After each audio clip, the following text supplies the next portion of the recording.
This next event came about because one of those random things, I was having dinner with Gabe Newell sometime last year, who's the founder of Valve, and a hope against hope, I just asked him randomly, I said, hey, do you want to keynote our Games for Learning Day? That was last year, and he said yes. And it was, wow, he said yes. And so he came, and some of you heard him speak, and he was amazing. And then we all got to talking. You know, Portal 2 was being launched, and I met Leslie Red, who you're going to see shortly, who is the director of educational programs at Valve. And we started really thinking about Portal 2 could be, and I think Jim has referred to this several times in his talk, an excellent tool for, I guess, what you might call the big G games, in that it really can help community. And so what you're going to see now is Leslie Red and Yasser Malaika, interaction designer, developer, and artist at Valve. Also, one of the key people, I don't know if you heard, this is a little program called Sketchup. Anyone ever use that? That guy. Okay. Before he came to Valve, and they're not going to talk so much about Portal 2 itself, or even the level builder itself. I think they're going to talk about what's happened out in the community of educators who've really started doing incredible things with it, and have on their own done these surprising and astonishing creative content. Once you put a tool out there and let the community go with it, it's delightful to see what happens. And so give a big hand for Leslie Red and Yasser Malaika. Good morning, everybody. So Yasser and I have had a really, plus a whole lot of other people at Valve, had a really incredible journey meeting a lot of new wonderful people this year. And we'd like to share that with you. Hello. Okay, so Portal 2 is our first-person puzzle game that we released in April last year. And as many of you know, it's about manipulating wormholes on surfaces. And that lets the player play with distance, time, momentum, gravity, and other physical elements. And the game was very well received. One of the major requests was people wanted more content. And we realized fairly quickly that there was no way we could meet the demand with our staff. It just took such a long time to develop the puzzles and a very short time to consume them. By the same token, we were really stunned by the sheer amount of creative passion that our customers showed. Just all kinds of amazing things started appearing on the internet. And things that we never expected, including amazing costumes, and also Portal 2, the interpretive dance. Just really tremendous. And often with our games, we release our authoring tools for free. And one thing we noticed was a sort of a dearth of... It's really fantastic. So, but we really were expecting to see a lot more puzzles being created. At the same time, Hammer, our authoring tool that we release, is fairly complicated.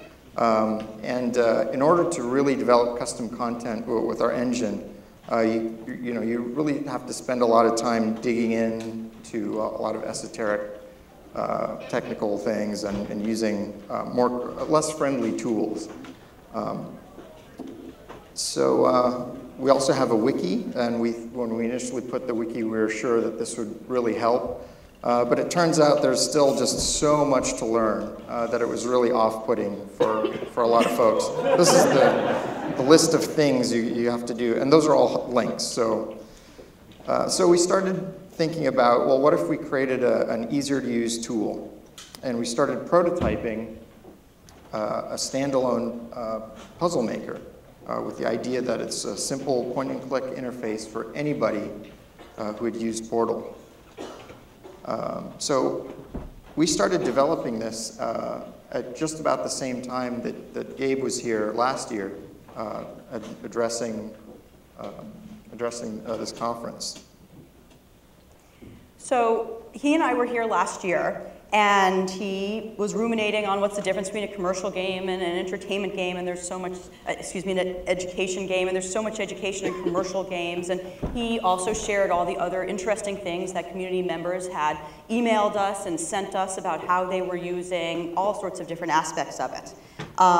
So I went back to the office and started talking to the Portal 2 team and looking at this tool. Yeah, and we saw Gabe's speech and we're like, hey. Peanut butter and jelly, Yeah. peanut butter and chocolate. Peanut butter and chocolate, yeah. So what can we do with this?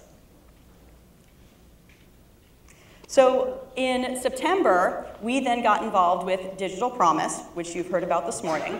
And we quickly put up this one website, this one page, one destination. Hey, we're going to start getting involved in the education community. We're not really sure how. And we happen to have a video.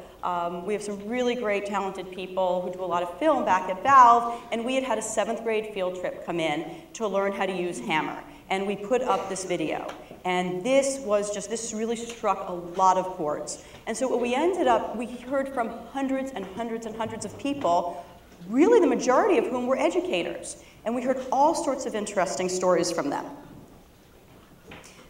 Things like this pinball machine from an engineering mechanics class at the University of Nebraska. This is Cameron Pittman. We'd like you to meet him. And he is a high school physics, he's actually 8th grade and high school, it's 8th grade and above, physics teacher in Nashville. And he wrote to us and said, hey, I've been using Portal as part of my curriculum. I've been doing this for a couple of years.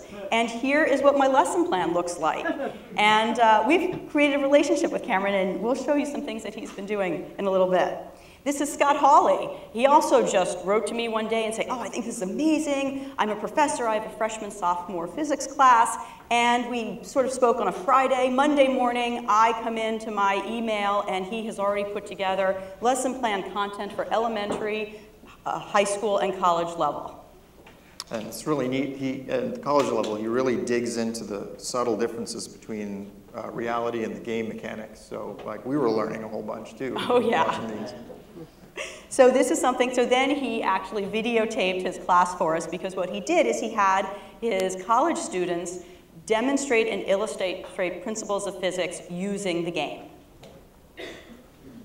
Yeah, this is an interesting slide. We have an element in Portal. It's a light bridge, which is basically a force field made out of light. And when I was looking at this slide, I guess the student used the principle that photons have no mass but momentum, and he calculated if you actually were to touch this light force field, how long it would take to catch on fire.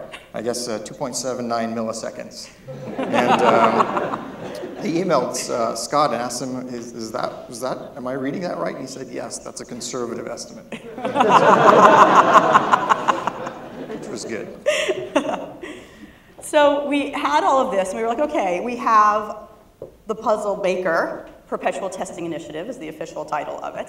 And we have all these educators who are really interested in it. So we felt like now it was time for students. So yeah, so we immediately started bringing in students and teachers into the development process and integrating them into our daily and weekly play tests.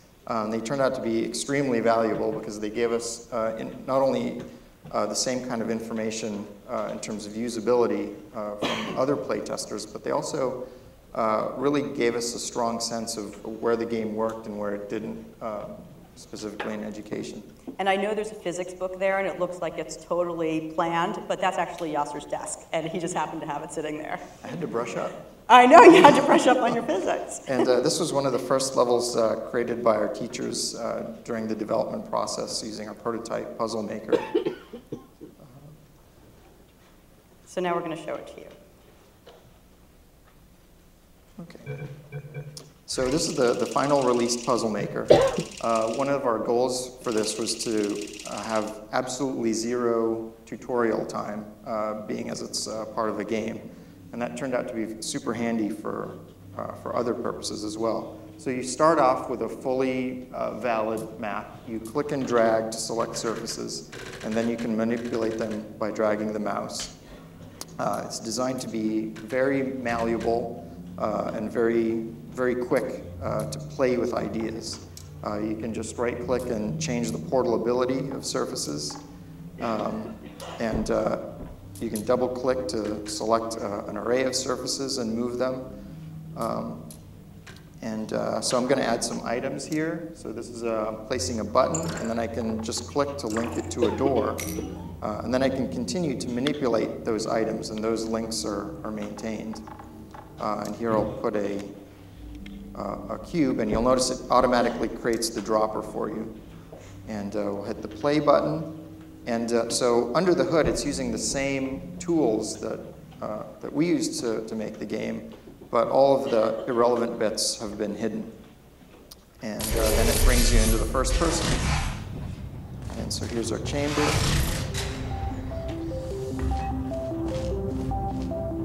And so our goal was to allow players to really get to a full quality experience very quickly.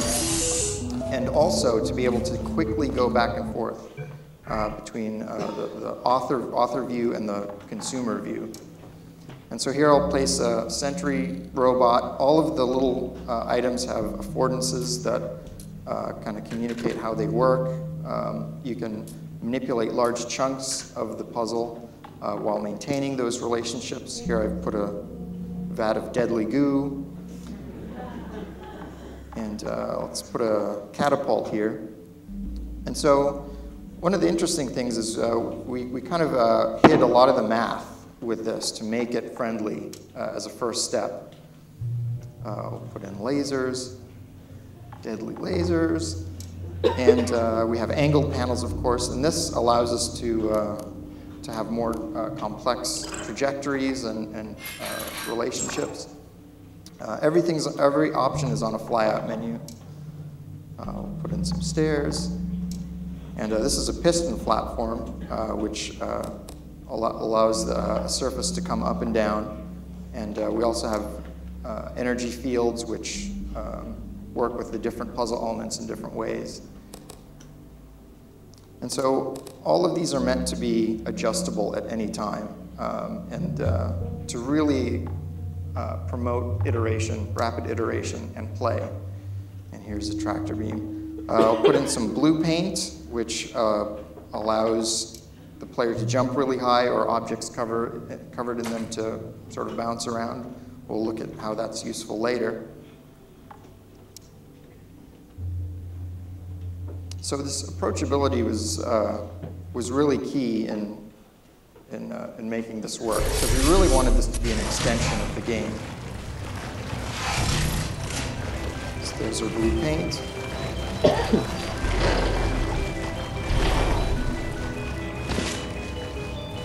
And a lot of these hazards are pretty easy to dispatch. And that's on purpose to make the consequences of failure very, very small. And that's the puzzle maker.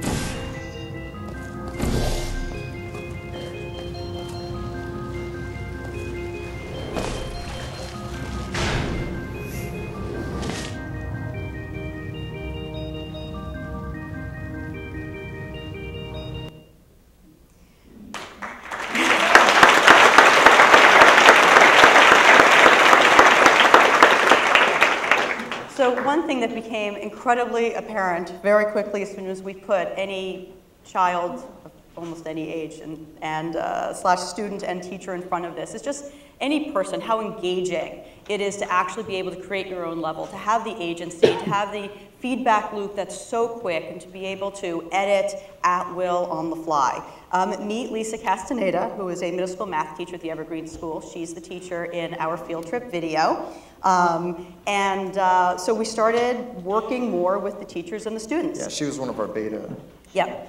So we put together, so here's more kids who are just having a really good time with it. One thing we did is we found that students of every age, every gender, They really found it engaging, fascinating. We thought they'd get bored at a certain point, that they didn't. This is the Ignite program, which is a program for young women to keep them interested in STEM education. They came and visited us from Chief Sealth High School. So really powerful, engaging moments. The beta test, what we did was, when we heard from all these hundreds of educators, we tried to then put together a group of beta test teachers who were from a diversity of geographic locations, the schools from socioeconomic classes, urban, rural, private, public, parochial, homeschool, online. We really wanted to have representation from across a continuum just to figure out how this was going to work. So we had some very powerful anecdotes come our way. So this is Cully, and he teaches in the Arlington Independent School District in Grand Prairie in Texas. And he told us a story about creating a puzzle and having his honors science students try to solve it. And they had 5 minutes to do it, and nobody could do it. And so then one of his remedial students came to him, and he asked to try it. And so this student sat down, and he solved it in 3 minutes. Wow. And we couldn't have said it, hopefully you got to read that quote, but we couldn't have said it better than the 6th grader. And so giving this opportunity for these students to find the independence, the freedom, the opportunity to interact with something in a way that makes them feel smart. If you've played the game, it makes you feel smart. It makes me feel smart.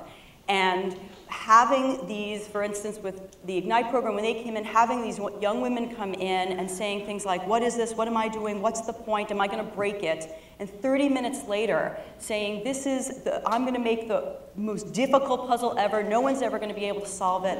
I feel smart. And those are direct quotes. So Cameron has really gotten into it. And so he started making some videos. And these are just 2 stills that we want to show you. Yeah, and I'm really interested in what Cameron is doing now, because he's kind of pushing it to the next level, beyond simply demonstrating using the game or building his own demonstrations. He's actually started pushing students to design their own experiments. So we'll take a group of students and say, okay, create a chamber that tests the strength of gravity. And they'll all come up with different solutions and use different puzzle pieces, and then he'll use that as a discussion on engineering principles. And this is his blog, physicswithportals.com, and we will ourselves be blogging about it the next day or 2, but it's live and you can go to that. So we've certainly had some challenges along the way. Mrs. C, that's Lisa Castaneda, she's actually taught it to 6th, 7th, and 8th grade students already, and has actually, since she's also a graduate student, has done some pre and post assessment on them and is doing the analysis of the data right now. We also have sort of several grad students around the country who have done little things with us, and we've tried to support, and we have a bigger stealth assessment study that's being done by Val Shute at Florida State University. So there's all these really interesting projects going on, and we're really excited to see what's going to happen with it. You know, Cameron is someone who's actually tried to be teaching in the classroom. He has full support of his principal, but has had some problems with IT, as you might imagine with his team. But we'll tell you how we're distributing it in that way. There's also been this interesting aside.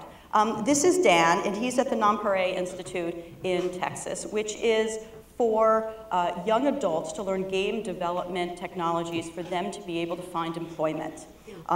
These are young adults who are on the autism spectrum.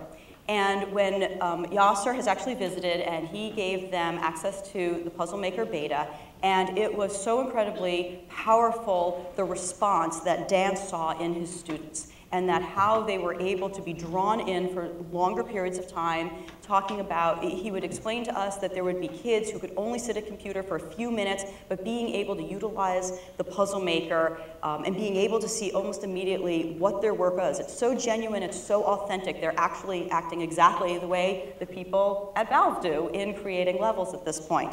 So that's been very interesting. We've heard others from other parents of students with ADHD that it also has had an interesting bond as well. So another big component of the release was the workshop. We released the workshop in the fall of last year, and we recently added Portal to it. And it's essentially a place where people can upload their creations, share them, subscribe to them, and rate them. And this is a really neat dynamic because it kind of makes the next levels of, if you will, of Portal more about listening and about empathy. So you're really building on all of your gameplay skills, but in a more socially relevant way. And it's been really amazing. The first 24 hours, I think we had 12,000 uploads, and I think we're up to like 150,000 right now. But in contrast, there were only about 200 puzzles created in Hammer by the community. Yeah, that was over months and months. And that was over months. Yeah, so a really interesting thing is seeing the non-puzzles that people have posted. We're seeing quite a bit of uploads that are about teaching other players, sort of a peer-to-peer teaching. And we're seeing a lot of interesting things in binary and in electronics.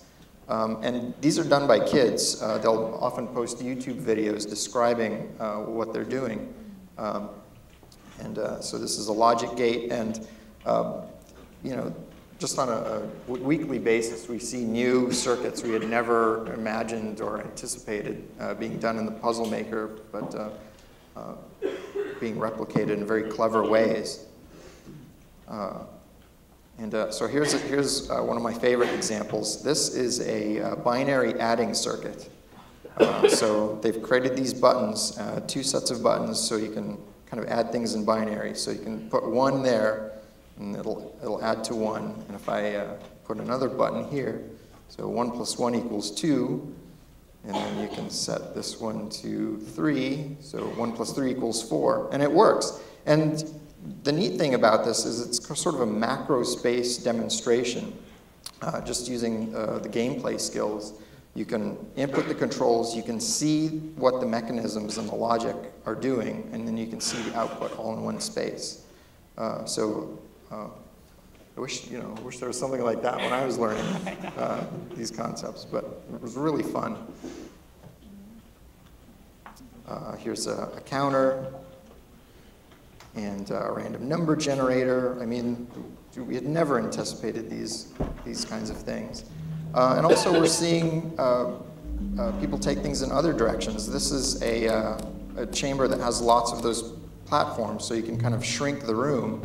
And when you have a lot of spheres in here covered with blue paint, and you shrink the room, the particles now bounce around quite a bit more. And this is a demonstration of ideal gas law, so the relationship of volume, pressure, temperature. And the neat thing about this is the physics engine in Portal doesn't really do fluid dynamics. It doesn't have a concept of temperature or pressure. It's really more of a rigid body system. But using the game mechanics and combining them in clever and anticipated ways, people can demonstrate those kinds of concepts. So at this point, we have the Puzzle Maker, which does all these creative things. We have a group of educators, and we've also heard from parents and students themselves, who think that we should figure out what to do with Portal and Portal 2. And we've figured the things that they asked for the most was, 1, give me some content. I want to do something with this. How do I get this into my classroom? And at the same time, they wanted to actually get it into their school. So we were trying to solve for both. That's what we like to do, is problem solving. And so we put up Teach with Portals. It just went live on Friday. Got it in under the wire there. And what this is it gives you the ability, it creates the community. We've extended the community of how they're interacting with the game so that the educators are able to post and share lesson plans. We're not writing them. We're just going to create the framework and the destination. There's also a private forum for educators. There will be a wiki as soon as we get back to the office to start setting one up, and we know that will, there's a lot to do. It's only Friday. And we know, we're so just absolutely curious to see where this is all going to go and what's going to happen with it. So just to give you some examples of some of the things we have tried to encourage is that these are the summaries. These are Mrs. C's math lesson plans. Right now, there's about 7 physics lesson plans up, 4 for math, and over the next weeks we'll be adding more and more, some of which have already been submitted. For instance, there's an English teacher at the Bellevue Big Picture School in Washington State, and he's written something around story arc and character development, or all around literacy. So everybody, the community is so much more creative than we could ever be, just back in Bellevue. So one of the things as I said, that we're encouraging is we really do want to try to give the community what they need, and what we've heard from educators is they do want it aligned to standards. So we are trying to encourage the behavior of the educators when they submit the lesson plans to align them to Common Core, Next Generation Science Standards. Cameron also did it to ACT, and just physics standards. So we will flex as we feel that teachers will give us creative college students who will write lesson plans. Everybody will work with everyone to see how we can distribute the information. So this is what we've put together here. What motivated us was very much, Gabe talks about how when he saw the field trip video, he recognized how powerful these tools can be in the hands of students. So it's really been the community and our fan base, the customers who have pointed us in this direction, and then it's just snowballed with that. One of the things that I have felt so strongly about in terms of equity and justice and access is being able to, an email from a teacher in the LA school system, and she's a math teacher in high school, and it was just a very simple pleading email saying, is there anything you can do to help my kids pass Algebra 1 so they can graduate from high school? I don't know anything about your game, but if there's anything you can do, we would so appreciate it. And so that's at that point when you go find that math teacher who's really creative and innovative, and they start writing lesson plans.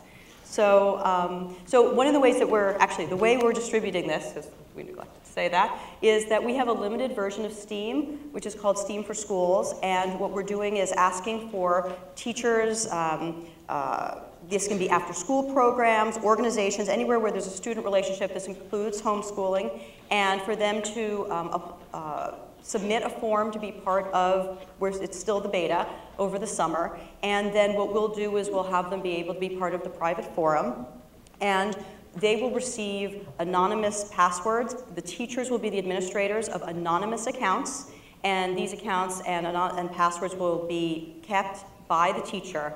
And in that, the only thing that the student, the user, can access in STEAM for Schools are going to be what we put through the pipeline, which is the game Portal 2, the puzzle maker, which accompanies it, and then also Cameron has actually created a number of, he has scaffolded a number of portal levels. He actually went into the game, played it a bazillion times, figured out which levels in Portal 2 had the most physics competencies in it, and then recreated the levels in the puzzle maker. So there'll be all of these. So you don't have to have your students do the entire game. You can actually just do the series of about 12 puzzles. And I think we forgot to say that it will be free.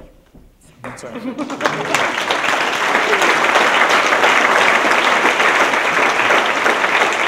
We can take questions now. Yeah, we'd love to take questions. We have about 6 minutes for questions. Did we stun you? We have one over here. Oh, okay. Steam for schools. I like Steam. I use Steam for most of my games. Will there be ever an opportunity for other organizations that make learning games to distribute through Steam for schools? I think that as the community, I mean, we're excited. I mean, one of the things actually Gabe said last year was we challenged other developers to figure out ways to adapt their games. We have had some input from other game companies about thinking about how they can adapt what they're doing. We're hoping that by presenting this and by working with educators and parents and students that they will be inspired as well. You notice I didn't really answer the question. Nope. I'll bug you later. Use your imagination.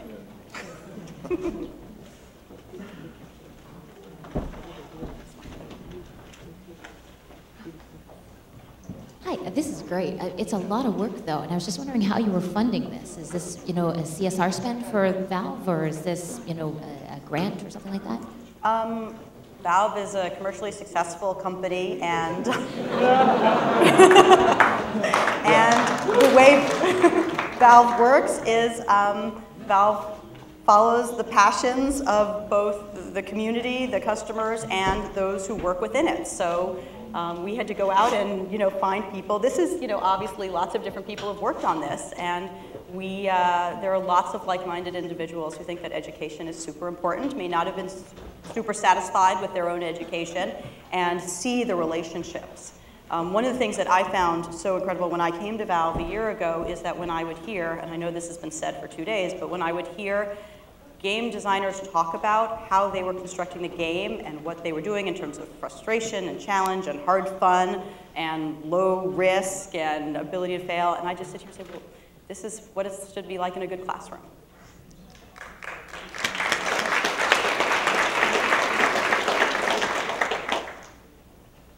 There's some over here. We have two over here. We'll get to both of you. Hi, this looks fantastic. I want to know if we're going to have, and if learner designers are going to have the opportunity to write lines for Gladys. Composition that goes into this as well, because I think that would be a ton of fun, using that part of the brain as well. Any chance? The nice thing about the workshop is it supports many different types of content. So we're not sure yet what those will be, but the system is designed to be very modular.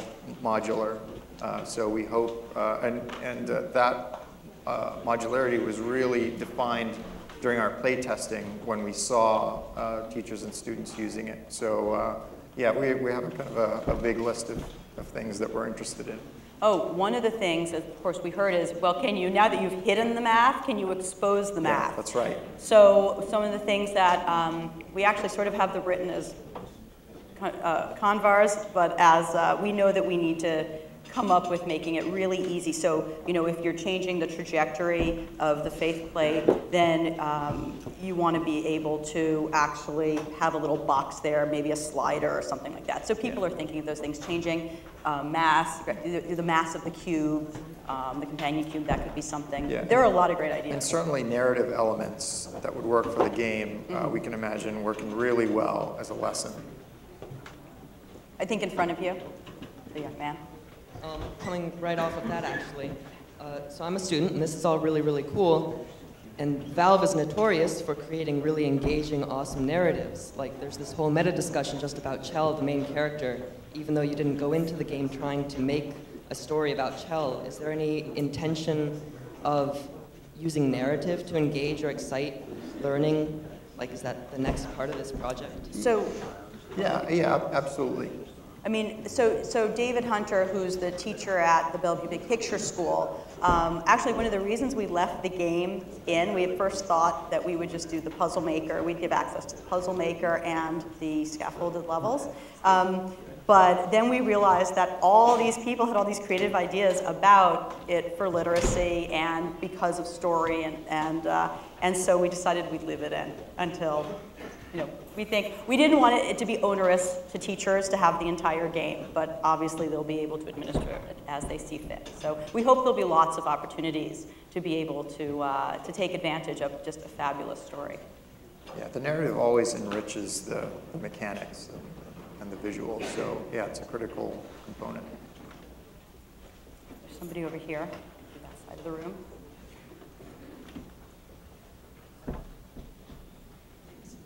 Thanks. I know that you guys said that the beta is being open primarily to teachers. I'm wondering if there will be opportunities for students who are already graduated from high school to participate at some later time. So that's actually something that we want to figure out how we can give that opportunity to students.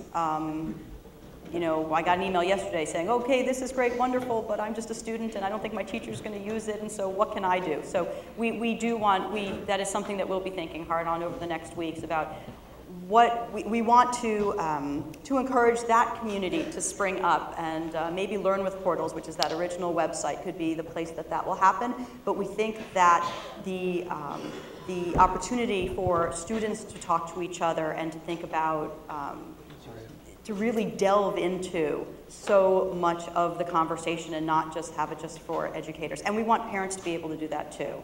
So we'll figure it out, and if you have any ideas, I'd love to hear them. There's a few questions up there. Oh, up there, sorry. Hi, thanks. I'm Julie with Girls Start, and we're a nonprofit that does girls STEM education in the nation. We've been involved in a few beta tests and for free, and then what we find is after they're in full force, they want to charge. Is this something that you're expecting to keep free for educators, or start charging and then educators won't be able to pay for it? This will be free to educators. This will be free Thank to you. every student who wants it. I mean, I don't know how many of you know, but Valve actually, once you own a game, you can get the tools where you can mod for free. And so this is just us taking one step back and saying, well, we think this is important enough that all of it should be free.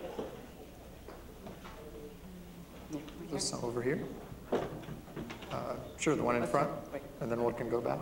We're not coordinating very well. Oh, sorry. Okay. This is great.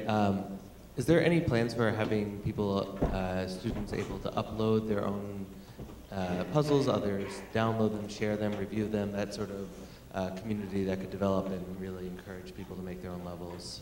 Thank you for asking, and no, we didn't plant that. So this is one of those, there's challenges in every project, and this is one of them. So we know that, so right now, if you were teaching it in a class and the kids have their different accounts, the only way that students can share each other's puzzles is to physically get up and sit in the chair.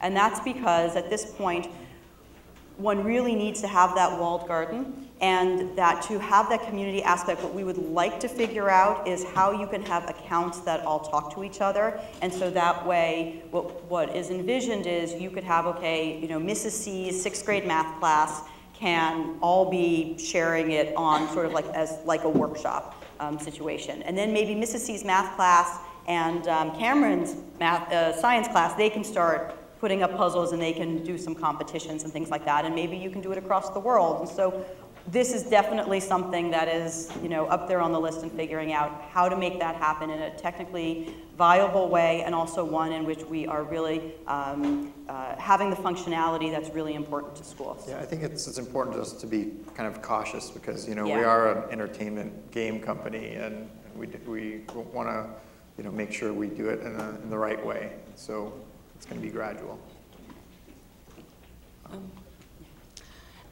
Is there any planning to include or develop assessment tool for the teachers? It sounds very complex because there's so much freedom in this. Well, you're going to do it for us. So when we put up the wiki, so there are already teachers out there with part of this beta test who have started composing what it would look like. Like, I'm not an educator. I've worked in schools, but I'm not an educator. I can't sit down and say, okay, these are the steps you should take. It's going to be more of a conversation, and the wiki will, on the Valve developer part, people will be able to edit it, and they'll be able to put it in. We'll probably end up with moderators. So this is where we need the community to help us be able to put our best foot forward, and you need to tell us what you need. Yeah, and we do instrument the game quite a bit for the purposes of, finding out where people are getting hung up and to kind of maximize the fun. So now we're learning, there's kind of an overlap, and we've already started instrumenting other things that we wouldn't have otherwise.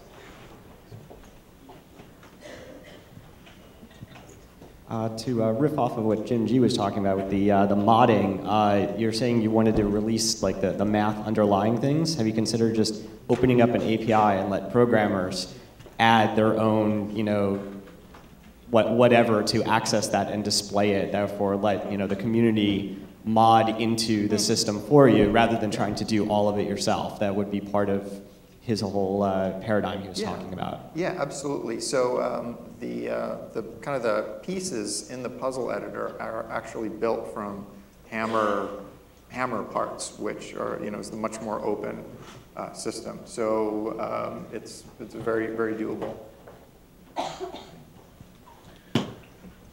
Just a thought about when students make requests, that you might suggest to the student that they could write a proposal to their teacher, principal, administration about it to get things rolling. Certainly some students would take you up on that. Oh, absolutely, absolutely. There's an FAQ on Teach with Portals, which answers all the questions about what it is, what's Portal 2, would it be appropriate for the classroom, what are the technical requirements, system requirements for it. So we hope that, and as we hear what superintendents need to hear, principals, parents, teachers will try to answer as many things and make it as accessible as possible. I think there's some questions up there. Yeah, I'm a developer, and I was curious, with all the other games that you guys have, do you plan on releasing these kind of tools for future games and games that already exist? And I can imagine for your staff, like, these tools could save so much time when iterating through the development. Oh yeah, absolutely. Yeah, so is that something that Valve's looking into doing, I don't know, internally or for like the modding community to continue like making the creation of their games faster and content faster with all their products? I hope so. It's hard to say where things will go. And in the past, Valve has, we've always kind of shied away from focusing on that. We felt that it's better to just put the tools out there and see what people can do. And I think that has worked really well in the past, but things have really changed now. People are much more, there's an expectation to contribute in a way they're, in the mainstream community. So I certainly hope so. And actually, on a somewhat related note, it sounds like you've actually built an infrastructure that would make it very easy to add other games and for other developers to also use this to distribute the games within schools. Are there any plans to expand this beyond Portal? You mean the Steam for Schools? Yeah, similar, yeah. Yundel's asked that. I hope that we will be able to provide a place for there to be a lot of really great conversation, creativity, and innovation. And so where that will lead us, we will see. Yeah, we're it depends on other developers, so But write to them. If you have ideas about the games that you think that should be in the classroom with some adaptability to them. Yeah, write to them. Tell them that's how we got started. Yeah, I think other developers would really love to hear about these opportunities. I mean, it really excited us, and it's just important that we be made aware of it. Uh-oh, it's cycling back Oh, up. okay. I think we're done. We'll be around the rest of today because we're learning so much too. So thank you so much.